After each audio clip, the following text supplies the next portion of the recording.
morning po sa inyong lahat. Dito na naman tayo naghihintay ng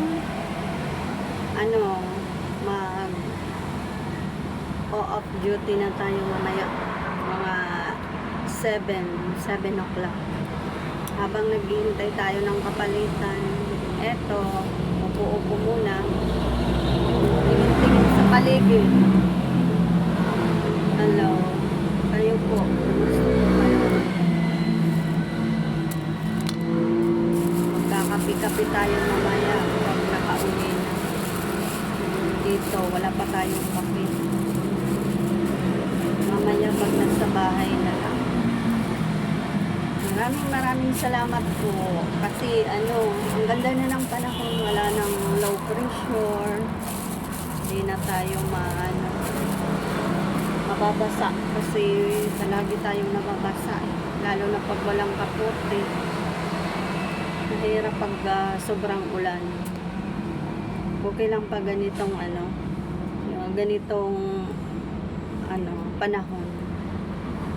Hindi masyado maulan, hindi masyado mainit. Natural lang.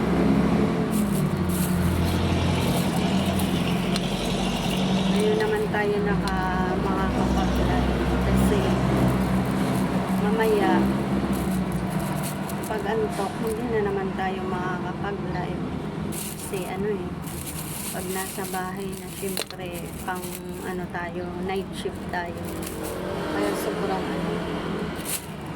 sobrang antok na pag nasa bahay.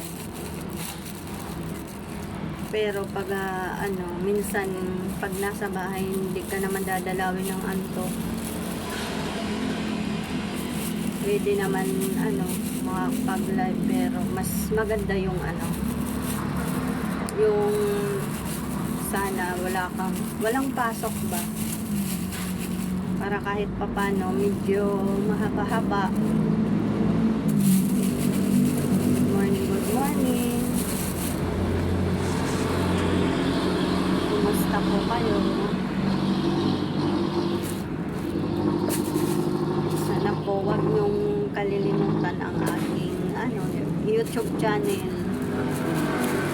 para kahit papano pag medyo maging okay,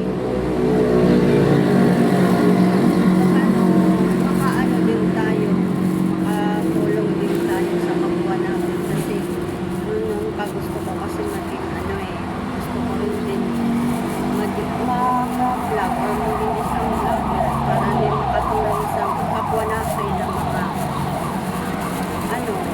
wala rin, tapos yung nangangailangan ng tulong. Sana po i-subscribe po ninyo yung yung YouTube channel. Subscribe and like and share, ganun na lang, para po kahit pa paano dumami din yung natin, mga viewers, ganyan.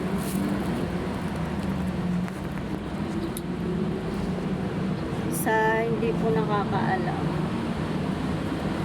ako po ay isang lady guard, kaya minsan lang ako makapag-live kasi inaano ko rin din po yung kaya ko, yung hindi ako masyadong antok, para makapag-live naman tayo, or kwentuhan naman tayo. Ganun ang buhay. Go lang. Kahit mahirap, kakayanin. Ganun. Wala naman mga pagsubok na hindi natin kaya.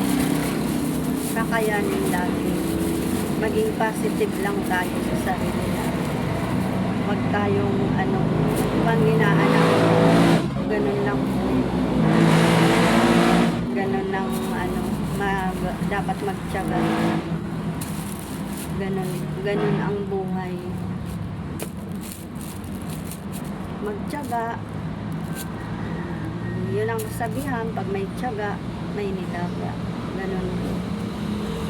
Thank you po. Sige po, mag-e-end na po ako.